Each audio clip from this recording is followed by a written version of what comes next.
direct from the web, it's Billy Masters Live. And now, please welcome your host, Billy Masters. Oh my God, here we are, finally. Finally, we are back. Hey everybody, welcome to Billy Masters Live. I am, of course, Billy Masters. Is anybody going to tell me what the day is? Let's see, maybe they will. Today is Thursday, April 8th. You know, I actually know that it's April 8th. You know how I know that? It's my father's birthday.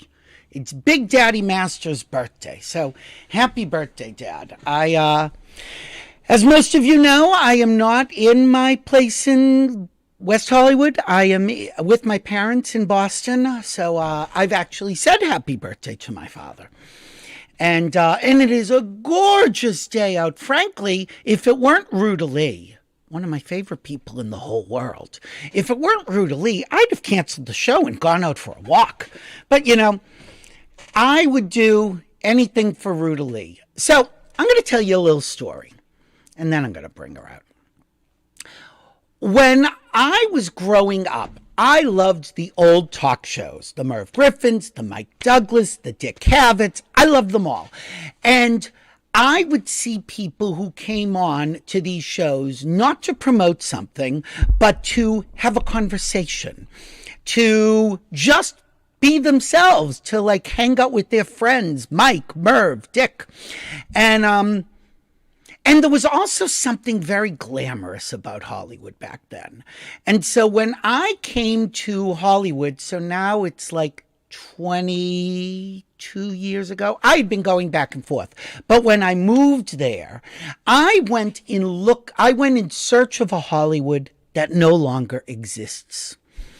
And I'm looking around like, where is the fun? Where is the glitz? Where is the glamour? And, you know, I got actors in T-shirts and ripped jeans and barefoot. And I'm like, you know, the Carol Cooks, the Nanette Fabres, the Betty Garrett's, those people didn't show up like that. They were actors. But they were also personalities and celebrities. So bringing up Nanette Fabre, now I don't know if this is the first place I ever met Ruta Lee, but I was invited, Ruta will remember this, to Nanette Fabre's birthday party at the Pasadena Playhouse. Maybe 75? I don't remember. And I walked in, and the first person I saw was Ruta Lee. And I lost my mind. I'm like, oh my God, you're Ruta Lee. And she's like, well, of course, honey. I've been Ruta Lee for a long time. And I was so excited to meet Ruta Lee. You have no idea. And we took that photo. And it was a night that I saw all the people I wanted to meet. And then when the El Portal reopened, I met Donald O'Connor doing his old vaudeville act. I mean, and B. Arthur and Carol Channing, you know. And it was suddenly I realized that those people were still in Hollywood, but young Hollywood had kind of, you know, forgotten about them, and they weren't giving them opportunities. And people like Ruta, who has like 5,000 hours worth of television credits, what they would do is they'd hit the road. They would perform musicals, they would do one-person shows, and they would tour the country, which is hard work. And we're going to talk about all that. But before I bring Ruta out, I want to show a clip. I have so many clips. Okay. Bonnie Hunt is like me. Bonnie Hunt loves her old stars. And she had Ruta Lee on. She's actually worked with Ruta several times. And she had Ruta Lee on. Here's the episode. I'm going to set up the clip. Bonnie's in the hospital with food poisoning. And there is an older socialite divorcee in the next bed who shows up every once in a while at the hospital just because she wants company, which, you know, is... You know, everybody wants company and wants a little attention. And her character's name is Ruta Blanchet, but it is spelt Blanchette. And so what she constantly says is, when they call her Mrs. Blanchette, the T's are silent. Here is Ruta Blanchet, played by Ruta Lee, on Life with Bonnie. Pull that curtain. Pull that damn curtain. I would know that voice anywhere. Good morning, Miss Blanchet. Oh, Dr. Malloy, is this your famous wife? Yes, it is. Oh, hello there, you. Hi, Mrs. Blanchet. Nice to meet you. The T's are silent. Oh, Mrs. Blanchet. Yay, yay. Oh, goodness, I am your biggest fan. Oh, what's the matter with you, dear? Oh, I just have some food poisoning. I'm feeling much better than I did last night. Is that code for facelift?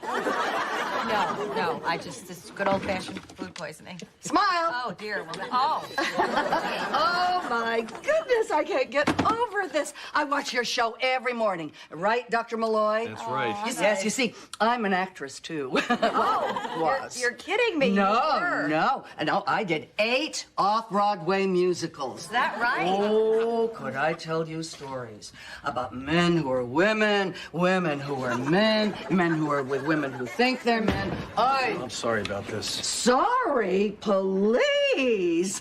I've done 10 off-Broadway shows. This is another opening night. Well, honey, do I look all right? Are you kidding? You look so fancy. Very fancy. You like it? Yes. You know, I don't usually wear pink. No? You know my favorite color? Shiny. Okay, Frenchie, bring it down about 1,000. Get back in your bed. Well, if there's one person who loves shiny, it is my guest today, legendary actress and friend, Ruta Lee. Now we're up. We're here. I know. Thank you, ladies and gentlemen, who are the wonderful fans of Billy Masters, for the patience And of Ruta Lee. with me. I am such an idiot when it comes to doing No. anything. Oh, Ruta, can I tell you I've had... Oh, well, look, I can't tell you how many people have had trouble with it, so it's not just you. I talked Lainey Kazan through it. I can do anything at this point. Darling Lainey Kazan is a brilliantly talented, wonderful girl. I hope she's better at getting on air with you than I am. Ruta, so I was telling people that your parents were immigrants from Lithuania and settled in Canada. Who had the idea of coming to the United States? Well, my parents always wanted to come to the United States because everybody knew that the streets were paved with gold here. And so what better place was there to be than the United States, especially if you were little farm folk in a teeny tiny town, you know, in Lithuania that nobody ever heard of. And my father wanted to come to the United States, but the quotas were already closed. Oh, okay. You could get into Canada, you could get into Mexico, you could get into South America, Australia. And they chose, of course, Canada because it was right next door to these blessed United States. And my father, in order to come, had to sign up for a year of working in the wheat fields of Alberta and Saskatchewan in Canada. And my mother's parents scrambled together what little they could to get him a ticket to get on a boat to come to America. And how old were you when they came down to America? Oh, I wasn't born yet. I was born in Canada. No, but how old were you when they came to America? To America, I was maybe 10, 11. Oh, so you do remember those early days in Canada? Oh, of course I do. Up to here in snow. And the reason that we came to these lovely United States is that my mother always thought that I was, as I put it, Lithuania's answer to Shirley Temple. And my mother knew nothing about the theater or live stage. She only saw movies because that's all they could afford to or even knew of. And she knew movies were being made in Hollywood, California. And my father and mother both wanted to get out of the cold, cold climates of Canada and the nice warm climates. Of course, Florida was a lot closer, but that's not where movies were made. They were made in California. So, see, if they had gone to Mexico instead of Canada, it would have been easier. La cucaracha, yes. Yeah. Well, and as it turns out, don't you have a house in Mexico?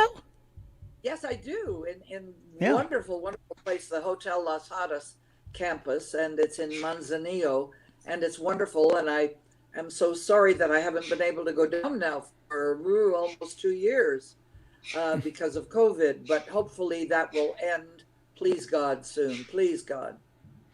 Oh, And, from your lips. So anyway, we came to Hollywood, California. Why? Because a lovely priest that had started the Lithuanian Catholic parish here, and his church was a tiny little house on 3rd Street. The front room or the living room was the chapel. The rest of the house was the rectory, you know. And he invited my mom and dad to come and see California. Well, of course, they came in February when the palm trees were swaying and the flowers were blooming and the bees were buzzing, and they both fell so madly in love with Southern California. And my mother cried all the way home on the train to Montreal, Canada, as the palm trees were waving their heads goodbye to her. And she was wondering if we'd ever see them again. And miraculously enough, they got their visas to get into the United States, because at the time, all the visas to get into the U.S. were doled out to the Europeans who were displaced by the war. Miracles happen when they're supposed to, and they did. And I grew up in Southern California, and wow, what a blessing that has been to me. Yeah, imagine, I always think to myself, the chance in life that, you know, you don't know what one decision can change the course of your life. I have to thank my mom. My dad, of course, neither one of them went past like the 3rd grade in school. But my mother was innately, I think, one of the smartest women I've ever known. She just knew what to do. Her soul told her what to do. My father, on the other hand, grumbled and complained a lot about it, but he had street smarts and smart enough. And they were both tailors. And so they worked in tailoring. And all of my clothes in my youth were made by my mother and father, which was quite a blessing, you know. And but I have to thank my mother, because she had the smarts to say, my daughter can do that in her own mind, you know. My daughter can dance and do all of that stuff. So I thank her. You know, you've always been, and I've known you now for like 20 years, that you have innate timing. You are a natural comedienne. You also can be dramatic, but the comedy, I always feel either you've got that or you don't. Were either of your parents funny? Neither.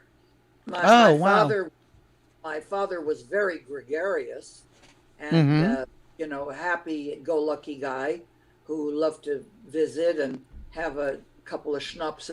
Always made life a little better. My mother was very quiet and laid back, but she kind of had the real smarts when it came to, no, you're doing that too fast. Go, Joe, a little slower, you know. Yeah.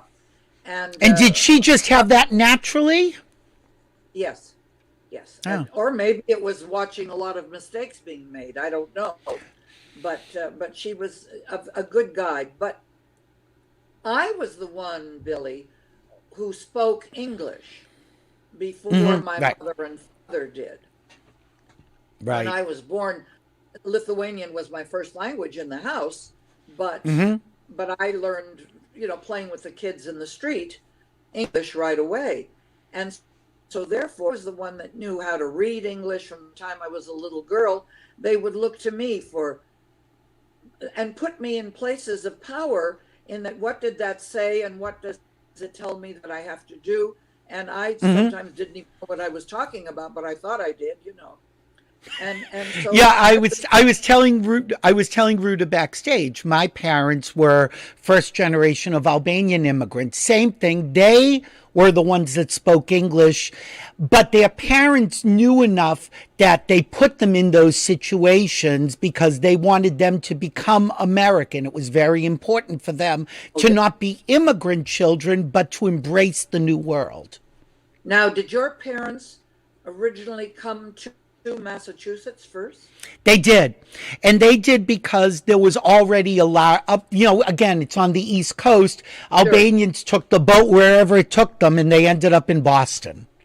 Yeah, exactly. And I think that's the same thing with Montreal. Same thing. Well, sure. Oh, yeah, my father worked, in Saskatchewan for a year, but then when he brought my mother over, he said Montreal because there was already a small Lithuanian community, but active, with a church. Same thing, yeah.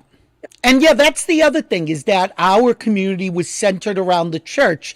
And people asked, are you that religious? I said, it was really more a way to keep the community together. Yeah. Yes. And religion tied it together, but thank God we all had, interests other than at the church, and brought all that flavor to the church. Yeah. I'm grateful to the church for me because it was my first steps on a stage. My first steps in show business were in the church hall, in the church, stage. And also in Massachusetts and in New York, where I would be invited, even though I was a little girl, people were reading about me in the Lithuanian communities, and I got to go perform. And my mother was the one who had the smarts to make a little costume for me and to sort of say, well, you go out there and you do this and you sing that and you do a cartwheel and now you do an acrobatic thing. I mean, she was putting acts together, never having seen them. She was the Lithuanian Mama Rose. You got it, darling. Only not nearly as pushy or bitchy. Let's put it that way. Well, one of the first... Oh, go ahead. And I was just going to say one thing, and that is one of the things that makes me very, very happy is that both my father and above all my mother got to see some of their efforts rewarded with some of the success that I achieved in wonderful Hollywood, where I have never achieved superstardom, but I have achieved a position of where I worked every day, every year, all of my life. So it was wonderful. Well, I want to mention to people that your book is out, and there it is. Consider Your Ass Kissed, which I will say, for as long as I have known Ruta, when she'd tell me she was writing a book, she had the title for years. Well, my darling friend, whom I'm sure you know, George Pinocchio, who of is course, and Hollywood reporter for ABC television, years ago said to me, Ruta, if you ever write a book, that's going to be your title. Because it's an expression that I have used for all the years that I have been so grateful to people for helping me in my career, helping me in my personal life, above all, helping me with the Thalians and Hollywood for Mental Health charity that I headed up with my darling Debbie Reynolds. Fabulous Debbie. Years. And if someone gave me $5 or $50 or $500 or $5,000, I was quick to say, please consider your ass kissed. And I mean it in all the depth of the sincerity of my heart. And so I feel that way about anybody who is picking up my book to buy it, who came to the theater to see me on stage, who turned on a television set to watch me. What can I do but say, my darling friends, consider your ass kissed? Well, you mentioned television. And as I said, I was good. Two things that struck me about this. Number one, I always saw you as this larger than life personality. But what I came out of the book being is that, she's a journeyman actor. She works at her craft. It's not about being the biggest star, because you never were the biggest star, but you were the hardest worker and the most consistent person I've met. Well, I'm happy to hear you say that. And thank God a lot of producers and directors must have felt the same way. Otherwise, I wouldn't have had the countless jobs that I've had on television. Over 2,500 guest starring appearances means that's a lot of television that I've done. And not only a lot, but good quality. That's the other thing, is that either the quality was good of all the jobs you chose, or you made them into something good. I'm not sure which.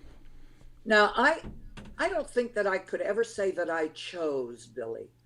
What Really? I can say is that I took just about everything that came my way.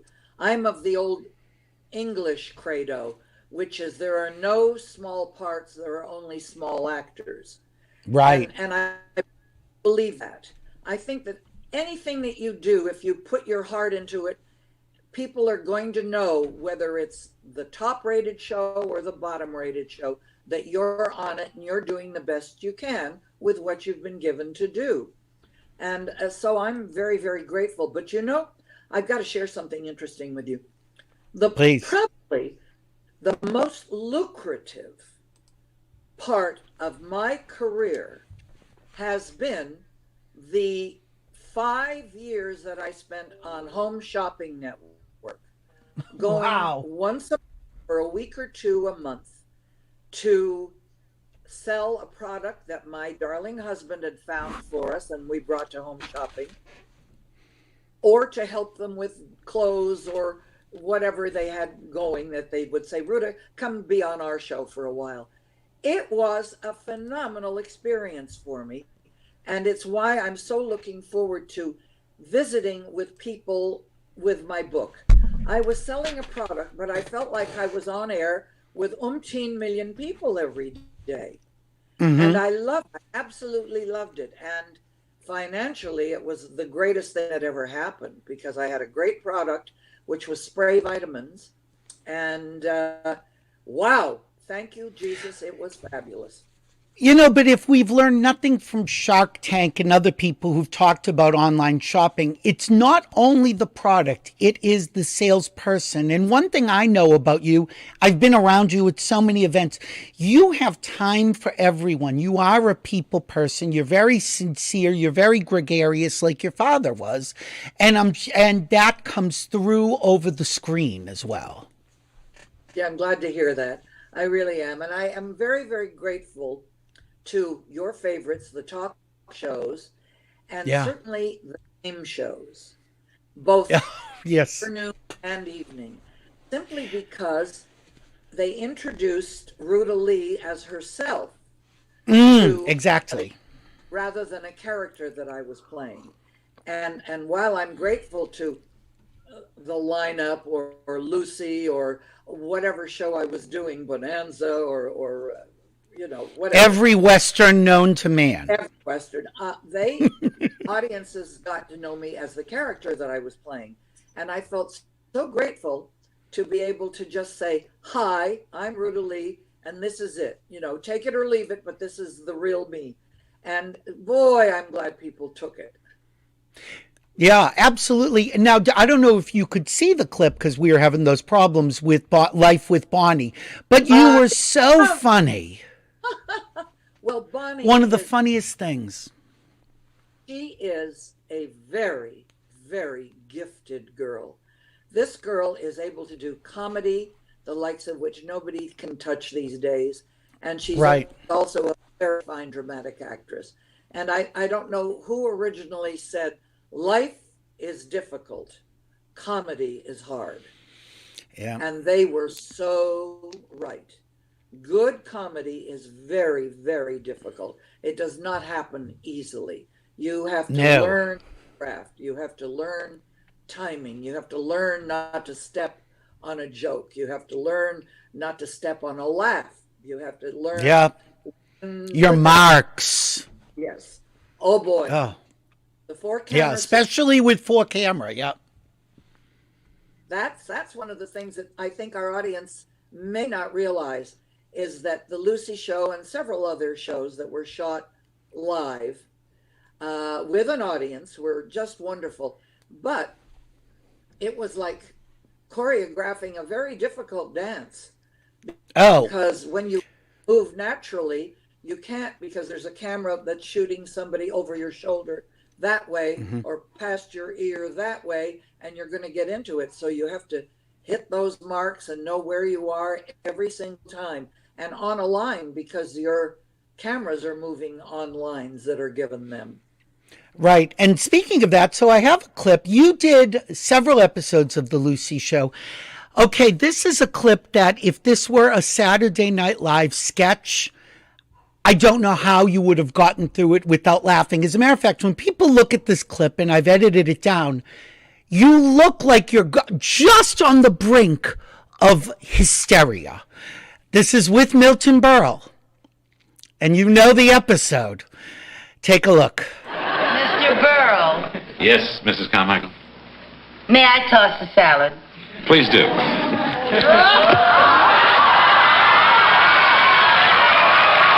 Are you crazy or something? That was the scene we were rehearsing for Miss Picture. From one of my new pictures. Your picture. Yes, my... A likely story. You Listen to me, I can't see listen it. to me. What is it, Mrs. Carmichael? What is it? Mr. Burl, can you ever forgive me? Forgive you? Mrs. Carmichael.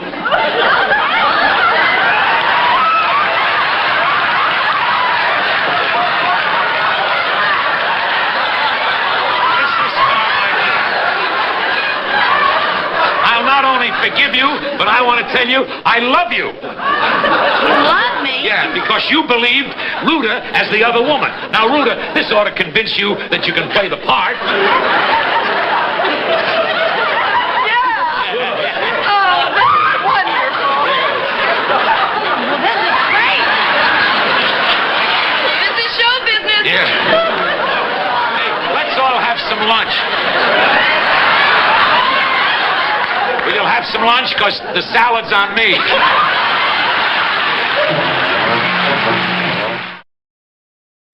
I don't know how you got through it. Okay, I will tell you very honestly, I peed my pants. I laughed so hard. I tinkled. Oh, you look like you were. I mean, you were just on the edge of breaking. And again, when Lucy's like, listen to me, she's pulling you back into the scene. But, one of the funniest clips I've remembered for years. That was the lovely Ruth Burl, too, which Yes. was very nice, real wife. And, that was a beautiful, beautiful show.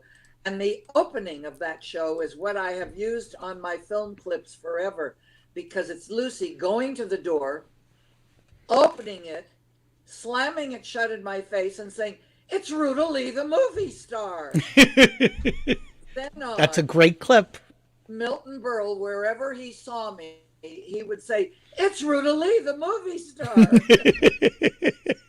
How was Lucy to work with? Because Lucy, I know, did not have people back if she did not know they could deliver. And you did at least 3 or 4 Lucy shows. I did. And she was, people would say that she was tough to work with. She was tough. She was a taskmaster. She would brook no foolishness, Oh, she laughed when it was time to laugh and joke. But when we were blocking and doing, and she wanted everything precisely right and hit your marks and get your lines out and do what you're supposed to do. And she paid me a great compliment. And she said to the press that I was one of her favorites to work with, that I was very professional and did what I was supposed to do. And I loved her. I mean, she became a very good friend. And little Lucy was darling enough to give me some of Lucille Ball's scarves. She wore scarves in her head all the time on the show, wrapped up in them. And she gave me some of those beautiful silk scarves, which I have and wear with delight. And I'm so grateful to little Lucy for making sure that I got some of her mommy's things. It's very, very special to me. And Lucy's a great girl. I write about this in the book. I talk about how Lucy always loved my jewelry, because I always had a great collection of wonderful, very few very good pieces, but lots of good costume jewelry. And she loved that. And she said, I have to go here there and have to do a thing there or go to Florida. Can I borrow? And I'd loan her my pieces. And then the silly broad would forget to give them back to me. And I have to call her and say, Lucy, can I borrow back the thing I loaned you, please? From comedy, I want to go to drama. And again, proving the range. Now, look, you guys, you just saw Milton Berle. Now you're going to see Ruta Lee opposite Marlene Dietrich. And we'll talk about Marlene and this experience. This is Ruta Lee in Witness for the Prosecution. Well, Fred, the luggage is in the car and we've only 20 minutes to catch the boat train. Oh, this is a nice young lady I met in the gallery during the trial. Oh, Len. Oh, Len, they've been trying to keep me away from you. It's had me nearly crazy. Leonard, who's this girl? I'm not this girl. I'm his girl. Tell her, Len. Leonard, is this the girl who was with you in the travel bureau? The girl you said you hardly knew, didn't even know her name? That's right. That's who I am, and I know all about you. You're not his wife, never have been. You're years older than he is. We've been going together for months, and we're going away on one of those cruises, just like they said in court. Tell her yourself, Len. Yes, Len. Tell me yourself. All right, Diana, come along. What a great scene that is. It was the punchline of the movie. And we The couldn't whole talk movie. about it. Yeah, we couldn't talk about it, because it would give away the ending. And Yeah. Marlena took one look at me on film with my blonde hair and said, "Nicht, nein, forget it." I became a brunette overnight because the producer, Arthur Hornblow Jr., had seen me in a nightclub, and he watched me watch who else but Frank Sinatra performing. And he said, "I've just given you a very unique screen test. I watched you watch Frank, and I think you'd be a good love for Tyrone Power in my movie Witness for the Prosecution."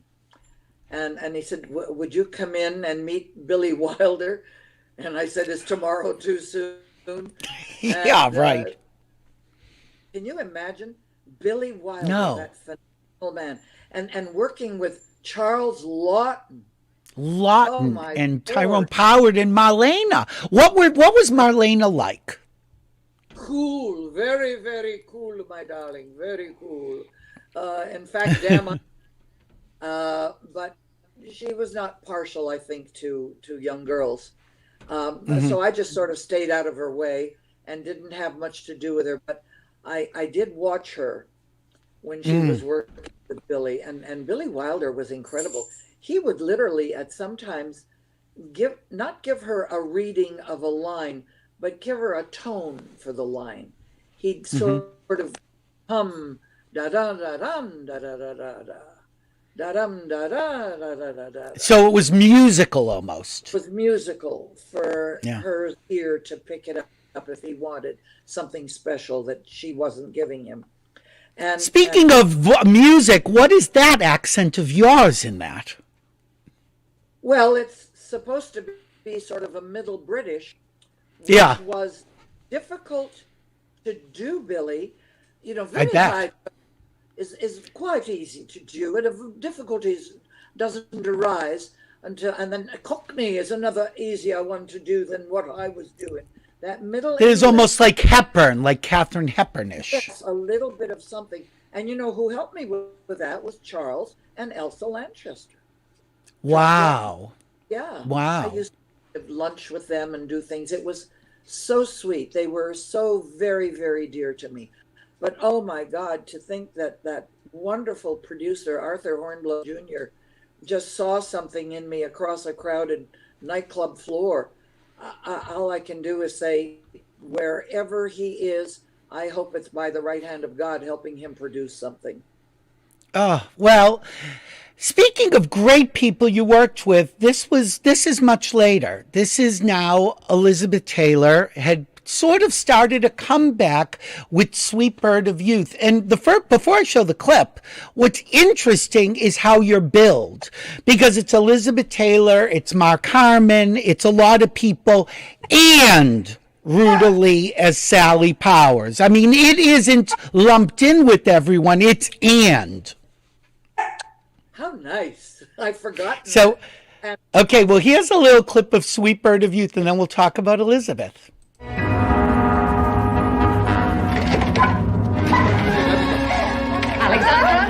Alexandra, you cannot walk out on your own picture. It was a disaster. Closer, Taxi! Alexandra, now listen to me. Taxi! Alexandra, will you stop behaving this way? Taxi! Will you listen to me? You look different, that's all. Anybody who's been away from the screen for 7 years looks older.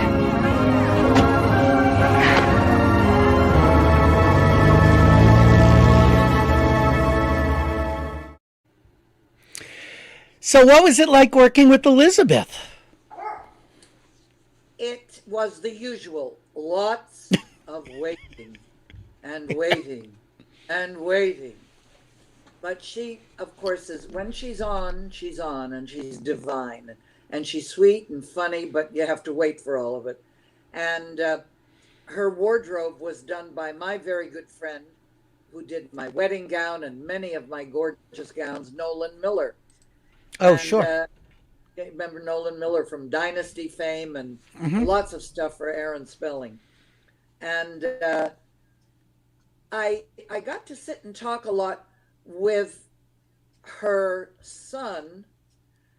Michael was in it. Yep. Jr., right. Michael Wilding. Yep. Moose a lot and talk while we were waiting, because everything I had to do was basically with her. And so it wasn't the simplest thing in the world, you know. But who cares? I had, something interesting. I've gotten a call from somebody who heads up the Elizabeth Taylor Foundation, you know, the AIDS Foundation. And they asked me if I would help a lady who's now been authorized by the family to do a book on Elizabeth and the foundation, etc. Oh, wow. And I help her with what little bit I know about Liz, you know, so I very happily will do that. But I mean, I had really only met her once before this, and that was at a Thalian event where she came with her husband. Oh, no, I've met her twice. And the first time was at Thalian's. The second time, no, the first time, I take it back, was when I was doing Sergeants 3 with Frank Sinatra, Dean Martin, etc. And that was in Las Vegas, where Frank was having There you are. There you are in Sergeants 3. That was... And who are you kissing, Ruta? Oh, the darling Peter Lawford. Oh, wow. Peter Lawford. Oh, boy, repeat. Yeah, well, you know, I figured you'd enjoy it. Yes, I did. Frank was party for Dean Martin at the Sands, and all of the Hollywood cognoscenti were all there. I mean, I was sitting next to Milton on one side, John Wayne on the other, and across the table from me was Elizabeth Taylor, and then married to the schmuck, to Eddie Fisher. Well, there's so many schmucks. A great singer, but an idiot.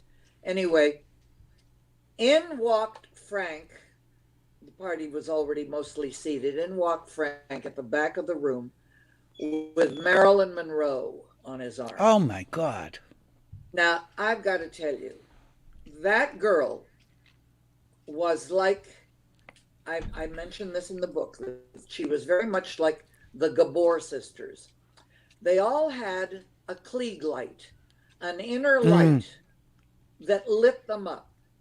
Now, when she walked through, of course, there's Marilyn with her platinum hair in a beaded white dress with a big white fox stole. She glowed. She absolutely glowed brighter than any spotlight on the stage. And when she came and sat down at the table, she took that spotlight away from Elizabeth Taylor at the height of her beauty. and never gave it back to her. You know, and That's saying something. That's really saying something. That there was something luminous about them. Just something so perfectly luminous. You know, you've mentioned the Thalians a few times, so let's bring it up. The Thalians, for people who don't know, was a group of actors that put together a charity that they were trying to figure out who to work for. And was it Mamie Van Doren, Ruta, who said all the good causes are taken? Yes. So she came back to the meeting after we sent her out, along with Jane Mansfield. Thank you very much. Oh my! Wow. The Queens of Boob, and out we sent them to charity, and they came back and said the good diseases have all been taken. And so this is like the creme de la creme of Hollywood saying, if we're going to put on these shows for our own fun, why not raise money for a good cause? And the two people who really were the heads and kept switching off as chairpersons were Ruta Lee and Debbie Reynolds, who also was a good friend of Ruta's. I knew Debbie as well. And one of my favorite photos of you is you, Debbie, and Carol Channing. So let's talk about this. Well, it's perfect because Carol Channing was our honoree that year. Mm-hmm. And that's Debbie and myself dressed in the closest thing that we could find. They're both Molly Brown costumes. Well, mine is a Dolly costume, but we wanted I could tell from the plumage. Yes, wanted to wear something that was very appropriate to Hello, Dolly and Carol Channing. And I got to tell you, this group of young actors got tired of being called, you know, very hard drinking, sex minded assholes who had nothing to contribute to society. And they said, you know, we get together to sing around the piano and dance and laugh and have good times. Let's get a small something together, sell a few tickets and raise a few dollars. 18 years after this got started, we built our clinic, the Thalians Center for Emotionally Disturbed Children and People. It was the Mental Health Center. And it was very exciting. And then this many years later, 60 years later, we decided to put our focus and our attention to something that was being very overlooked in these blessed United States of ours. And that is the returning veteran. And their mental health seems to fall through the cracks. And they're suffering with all kinds of problems. So we joined up with UCLA and Operation Mend. And Operation Mend heals the broken bodies, the fractured skulls, bones, everything, the missing arms and legs. We, Thalians, are dealing with healing the broken mind and spirit, and therefore heart of so many of our beautiful young people. And I'm so proud that this group of young, now we're ancient, but we still attract a few young people, that this group could do so much good in all the years. We've raised millions and millions for mental health, and we've done so much good. So I'm proud of us. We worked very, very hard. I still work very hard. Debbie at one point said, you've been running the organization all this time. I'm not going to be on the road as much. I'll take over as president. You be chairman of the board. And we did that for a while. And then you'd swap. We'd swap. And then she went off on the road again because she had to make up for all the losses and debts that those dumb schmuck husbands put her into. And God bless her, not once did she take bankruptcy, which she could have done. No, I know. She tap danced her way out of debt. Not her debt, her husband's debts. And I salute her, and she still smiles and guides me and taps me on the shoulder and tells me what to do. What a great friend I had, just the best, and I miss her terribly. And I have actually a little clip of you two performing at one of the balls, so let's take a look at this. That's what I'm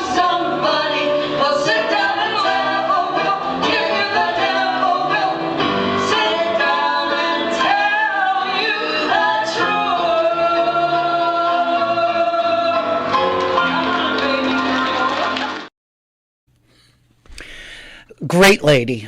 Great lady. That's us doing MAME. And, Yep. Something very funny that I bet your audience is wondering what happened to her. I look like the Okie from Finoki. I am missing Now you can tell I love you when I'll come on show with you with a tooth missing out front. But I take the tooth off, and my dentist has one of those screw-in jobs, but he won't do it until 2 months have gone by. All right, Ruta, now look, let's see, right there, see? I had a tooth pulled a month ago, and I don't care. Fuck them. If they don't like it.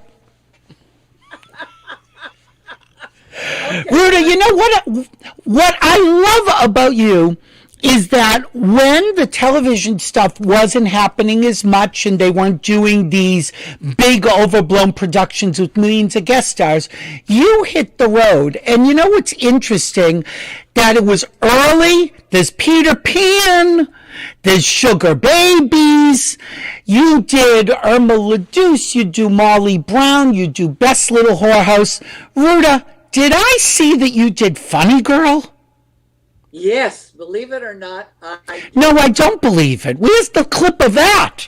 It's a very, very good production of it, too, you know. Yeah. It didn't put on nice long eyelashes and went kind of more plain-faced and plain-haired and all of that good stuff. And it worked. Believe it or not, it worked. And I loved doing the show. I absolutely loved it. Molly Brown, of course, is my very favorite till the day I die. Another fun show to do is Annie, Get Your Gun. Maine. Oh, I saw it. Irene.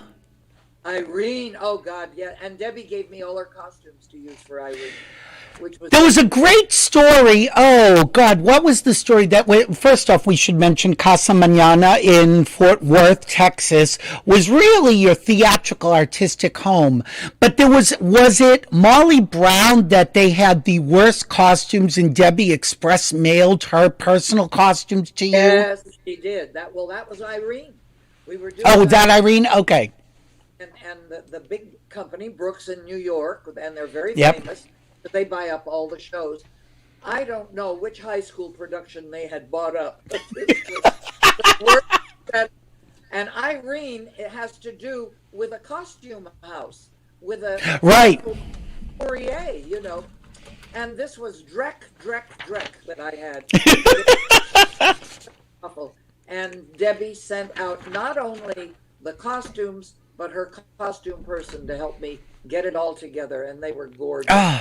They were just wonderful. There have been so many adventures, and I'm so grateful for having gone out on the road, because I got to meet so many people that maybe were. But now I always say I don't make fans, I make friends. And it was and you do. That backstage after a show, I'm always open to people coming back and signing their programs or doing whatever. And people would come back and they wouldn't say, "Oh, Miss Lee, thank you. May I have your autograph?" They'd come back and say, "Hey, Ruta Lee, we're having people over for barbecue on Sunday. You want to come?" Right. It's wonderful. I think the last time I saw you on stage, I want to say, was it Paint Your Wagon in Brentwood? Not Paint Your... No. When you sang Johnny One Note, what was that show? No, that's... oh, my Lord. I know, I should look it up. I'll call you at 2 in the morning and I'll tell you what it was. I know you will. Oh, no. Right. Ooh. Doesn't say. I'm looking. All of a sudden, I can't think of it. Ooh. I know. Somebody's going to text me. It's Richard Rogers. I know that. And I remember seeing you do it in Beverly Hills with the guy from New Kids on the Block, Joey McIntyre. Joey McIntyre did it, yeah. Yes. Oh, and you were so funny in the show, whatever the hell show it was. Oh, my Lord. Oh, Babes in Arms. Babes in Arms. Babes in Arms, right. You know, the miracle of the internet, we can look up anything. But you were so good. And again, do you miss being out on the road? Very. And like performing for live people, because you come to life on a stage. Very much so. And probably where my mother made a mistake was not to look into the theater, because if ever there was a baby born for the live stage, I think it's me. Not that I think so too. To movies and television, but I am a stage animal. I have an energy, a charisma that seems to leap across the footlights into the audience. And I agree. I've made a point, amazingly enough, Billy, to whether it's a proscenium house or one in the round, to make eye contact with everybody in that audience at least once. And the round is particularly hard for that. Yeah, but I'm good at that. I'm very good. Yeah. I learned how to do turns fast in my dance classes. And you are, can we just say, a hell of a dancer. And again, I should point to people, sugar babies. That's all legs. God bless darling Ann Miller, who originated the role. And then my best friend in life now is a wonderful girl whose name is Ann Gillian. Ann Gillian, yep. Was the soubrette in Sugar Babies. The beautiful. And also Lithuanian. Also Lithuanian, and we're like sisters. And we see each other at least once a week. And, she's married to a former police officer out of Chicago, whose father was a police officer in New York. So oh, wow. We're well protected. But anyway, I'm sorry that I never have worked in New York. Yeah, you never did Broadway. Never did Broadway. The few opportunities that may have come around offered so little money compared That's to Broadway. What I was just, at the lower levels on television. I was earning Or the road. $750 a week, and Broadway was maybe offering $350 a week. No, I don't think so. And give up my big, beautiful house in LA and my cars and my dogs to go live in a hovel in New York. Ooh, I know. But we should remind people that you did start out 7 Brides for 7 Brothers. There you are. Is that you in blue, I believe? Me in blue. That's how I describe all the girls. And, again, dancing, and what a cast. Fabulous cast. And I don't know whether my polka, when I was asked to do something folksy in my audition, did it for me, or whether my mother being on her knees praying in the church across the street did it for me. But, we all had to dance, and these were some of the best dancers in America. The man that I was teamed up with, Matt Maddox, was absolutely spectacular. Jacques D'Amboise from the New York City Ballet. Yep. Rusty Tamlin, one of the great acrobatic dancers. Mark Platt, who had danced with Rita Hayworth in movies, over at Columbia. Wow, these fabulous, fabulous dancers. And I used to wonder when I was doing the exercise class every morning, what in hell am I doing here? How did I get allowed in? Oh. Well, again, you've also worked with everyone. Now, I have another clip. I don't even want to tell people who it is because it's kind of shocking, but you did a few Love American Styles. And in this one, you are playing a comedy writer, like a Nichols and May kind of character. And take a look at who Ruta Lee is going to marry. Why can't we finish one lousy sketch? Don't worry about it. We'll think of something. Are you sure you're not bugged about the wedding? Nope. I am bugged about a lady wrestler with a fat name. Here. I think maybe you got bridal block. Bridal block? Yeah, writers get it when they got a wedding and a honeymoon planned in the middle of a script assignment. The script isn't due until after the honeymoon. Wait a minute. Instead of a fat lady wrestler, we make it a short lady sword swallower. Huh? If she's short, she has to swallow letter openers. Okay, well, let her throat rust. Give us a little pathos. Are we reaching? Hello, Fred. Hello, Maureen. Hello, Joan. Hi. Hey, the sword swallower's diet puts her on pins and needles, huh? Not bad. Thank you. Not the kiss, the joke. Actually, the kiss wasn't too bad either. Hey, honey, all we have to do is finish this one last sketch, and then we are all through with the script. Hey, what about a lady Eskimo? There's a lot of humor in igloos. I thought you were going to finish the script after our honeymoon. Oh, we are. Okay, igloos are funny, but Eskimos, they leave me cold. You and Regis. Oh, no. And also, I am constantly amazed at how gorgeous you are. I mean, breathtakingly beautiful. You believe all that hair? You can sure tell It's a lot. And you had a long history with Regis. You also worked with him in a talk show. I did. 2.5 hours live every day. And it was amazing. And then phone-ins for the last half hour of the show. And you got to be fast. You have to be fast, and you have to be careful, because there was, I think, about a 7-second delay where they could push the button if somebody said something very rude or sacrilegious or whatever the case may be. But of course, look who else, Jack Carter, who became one of my best buddies in the world. And I was with him, in fact, the night that he died. And wow. Loved him so. He was one of those innately funny people, without a doubt one of the funniest people in the world. He was his own worst enemy, because he made life tough for people that he was working for and around him. He didn't mean to, but he just did. But oh my God, he never turned me down when I asked him to please come do a show for me, come do this for me, come make waves over here, come say hello to these, come do an autograph thing, whatever the case may be. Whenever I asked him, he'd do it, especially for the Thalians. See?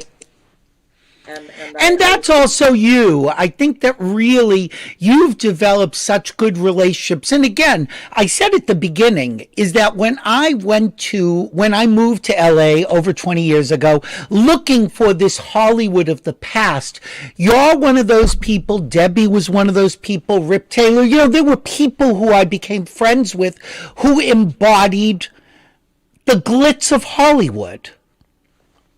Well, I've always been a believer in it. I get very distressed with what I see now. I mean, you don't have to put on a ball gown to go to the market, but nevertheless, if you don't have your face on, put on your dark glasses and look a little bit glamorous. Tie a scarf in your hair so you look pretty. If you're not a dirty T-shirt or something. Come on, get it together, because people will recognize you.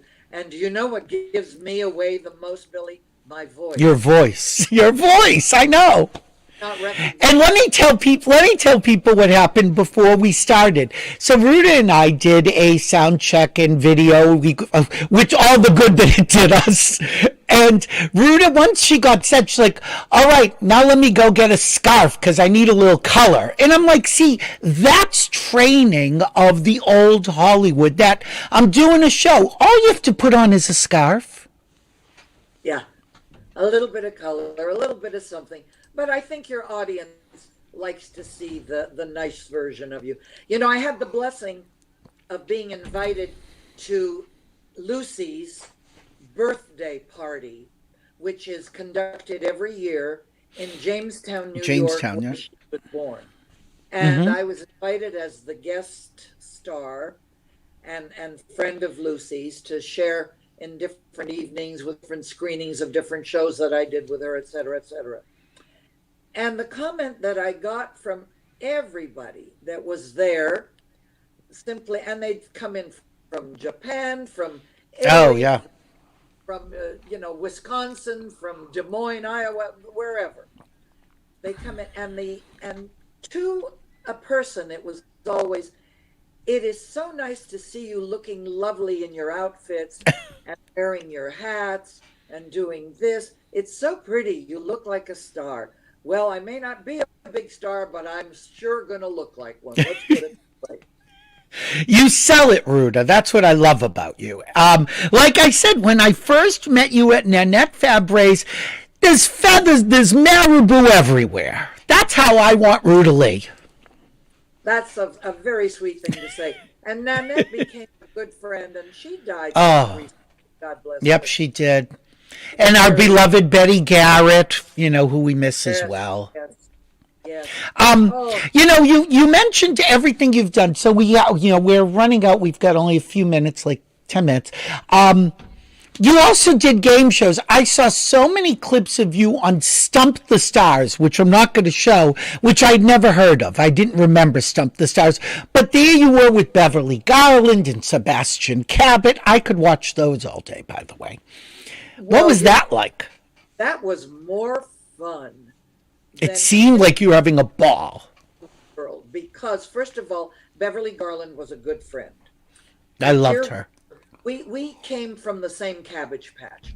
She was full of energy, full of piss and vinegar, Yeah. She was just one of those girls. And she had grown up in the little theater down the street from me. I was at the Players Ring. No, she was at the Players Ring. I was at the Gallery Stage. And she was a little bit before me, and I always admired her so much. Anyway, we had us and this wonderful variable group of gentlemen. And to come in, play this game that we both loved. But boy, they were tough, those little things that we got to do. And like Stubby K, and it was just amazing, the lineup of people. Fabulous people. Hans Conried. Yep, I saw him. Great people. Richard Long. Oh, God, great. Anyway, to get paid to do this. Yeah, right. It's a gig, but you're having the most fun. Isn't that the best? Isn't it amazing when you think to yourself, you've been able to make a living doing something you love? And then when you stop and think about it, you really got doubly paid on stage, on live stage, because usually, thank God, not only did you hear the laughter on the sighs and see the tears or hear the sniffles if you're hitting the right moments properly, right. You got great applause and hopefully a standing ovation at the end of your performance. And then to get a check at the end of the week. What could be better? Thank God, how fabulous can life be, So I have to ask you, what made you go into becoming a game show hostess with Alex Trebek in High Rollers? And do you still have the big dice, Ruta? Damn it. I'll tell you what, guys. I had worked for Mary Markham and her later husband, Gary Damsker, on Hollywood Squares later in years. But at the beginning, she was the one that cast me on Stump the Stars. Oh, wow. I did a couple of game shows for her, and she saw my energy and my enthusiasm for this kind of work. And so she loved it. And then later, I did Hollywood Squares for them, and she said to the producers, who were the same producers as Squares, Heater Quigley, we think that Ruta would be a very good alternate host for Alex Trebek on the new game show that we're doing, which is High Rollers. So it wasn't a matter of my wanting to. It was offered to me. Hell And yeah. again, a gig's a gig. You got it, darling. Did you enjoy doing it? I know that you became very close with Alex. He wrote the prologue to your book. Was that where you first met? Yes. First day we met, we said, how do you do? I invited him over to the house to have a glass of wine and talk and get to really know each other. And we got joined at the hip at that first meeting. First of all, we were both Canadian born. Right. I forgot. Right.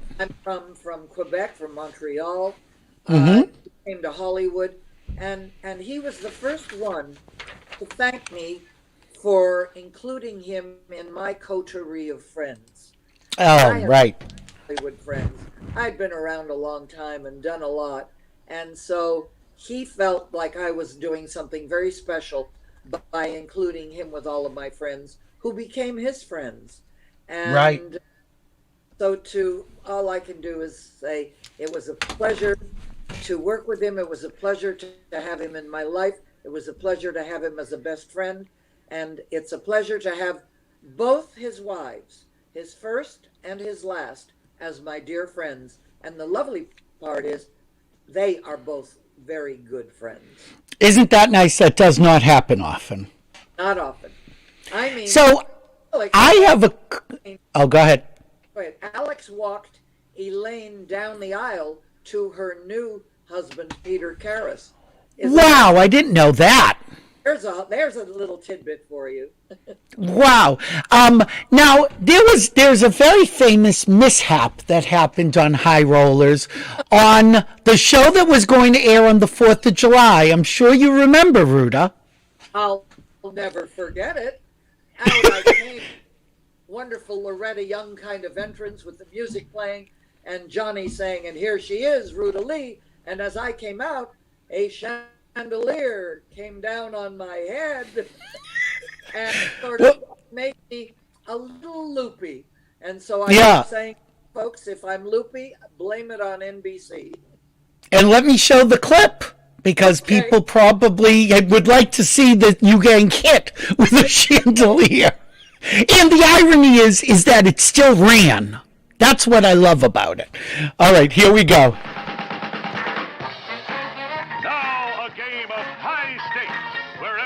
Decision is a gamble, and every move can be your last. High Rollers. Now, here's the man with the action, Alex Trebek.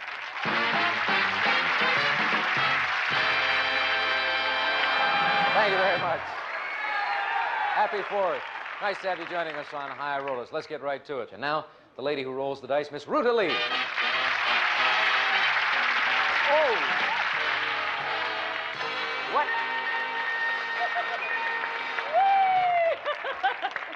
Ruta, come here, Ruta. The 4th of July opening. I was just going to say, I was about to ask you, did you bring the sparklers? And the sparklers came in a little fast. You okay? The sparklers came in just a little fast today. Are you okay? Yes, I'm fine. Thank you very much. You going to be able to go on? I think so. If I keel over, it'll be in a dead faint because it's a happy birthday to America. I know they said, do something different for the 4th of July, but you're taking it a little too literally. Let's go over to the table. I was worried about you. Oh. Unbelievable. You can sure tell it was the 60s. Even Alex's hair is or the 70s. 70s. Well, we're going to wrap up with, you got an honor, which is a star on the Hollywood Walk of Fame, which Alex was actually there to present to you. And there you are in pink, right by your star. And I will point out that she matches her star, because Ruta Lee is a fashion-conscious lady. What do you remember about that day, Ruta? Well, it was probably one of the most beautiful days I've ever had, to have both Alex and my darling friend Debbie Reynolds speak for me, and Johnny Grant, of course, who was the Prince of Hollywood. Sure. And to, as you know, right in front of Grumman's Chinese, from where I was fired when I was 16 years old, and because they thought my math was terrible and I was stealing. It was terrible. You were giving $40 back in change. That's the machine. Fine. But I said at the event, he said, you see, it's a matter of real estate. Here's Ruta in front of Grumman's Chinese Theater, in front of the box office from which I got fired. And my star is further down the street, about 2 miles, in front of an all-night porn shop with 2 drums flying up in front of it. Location, location, location. But you know that I also have a star on the Palm Springs Walk of Fame. Palm Springs. And I have a star in front of the Cedars-Sinai Hospital, which is ours, the Thalians Mental Health Center. And I have, believe it or not, a hitching post in Kanab, Utah. Why wouldn't you? They don't have stars on the ground there. They have hitching posts that you can tie your horse up to. Oh, Ruta, and I will tell people, Chapter 1, How I Got Laid on Hollywood Boulevard. And let me just tell people the first line of Ruta's book. I was getting laid in wet cement with Tiger Woods' balls flying over my head. Now, isn't that a book you'd want to read? Yes, please. Well, it's that book. It's that book. Please do. Wait, hold on. Everybody watching and listening, I hope that you'll run to your local bookstore, because I'd like you to support everybody. If you're in Hollywood, Larry Edmonds. If you are online, then... Yeah, what did you just tell? You just told me something very exciting. Yeah, Barnes & Noble.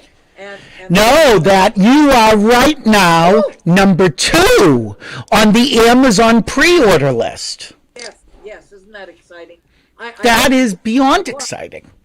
I'm so... Well, you'll get there, Ruta. Oh, I hope so. It would be a great feeling to think, not only on my resume can I put now actress, singer, dancer, salesperson, speaker, but I can add author. And best-selling author. Let's make it even more specific. We've got some comments from people. So, Jack Bowers, thanks for showing the High Roller Chandelier episode. Ruta looks great, and that's even without a tooth. I have not seen Miss Ruta Lee in years. I always loved her back in the day when I was a kid watching TV with my family. Much love. That's from Norman. Thank you, Norm. Thank you. Rocky says, you're a star. I am glad to see you on the show today. Looking forward to your book. I hope there'll be an audio version for your amazing voice. Ruta, you going to do an audio book? Oh, nobody's talked to me about it yet, but I better talk to my publishers, Brighton Publishing, and see if we can do an audio, because they'll hire somebody else to do it, right? Not if we... Robert L. wants to know, if you talked about this already, ignore it. Did I see Ruta in a Twilight Zone episode? And he did, and a classic episode, right, Ruta? Very classic one. And I have to tell you... Is this from it? The scene that we have, do we have a scene? No, is that picture there? Is that from the Twilight Zone? I don't know if you could see it. I didn't see it, but I hope it is. Okay. Yeah, it's you in a white dress.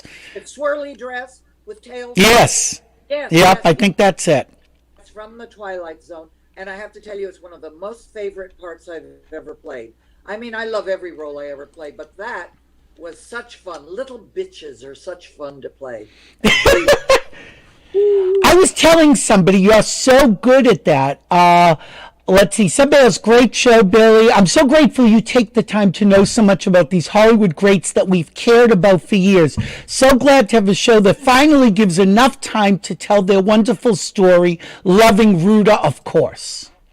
That is a lovely comment, and I agree with her 100%, because you do take the time to dig a little and pull up something that hasn't been printed or written about or talked about before. God bless you.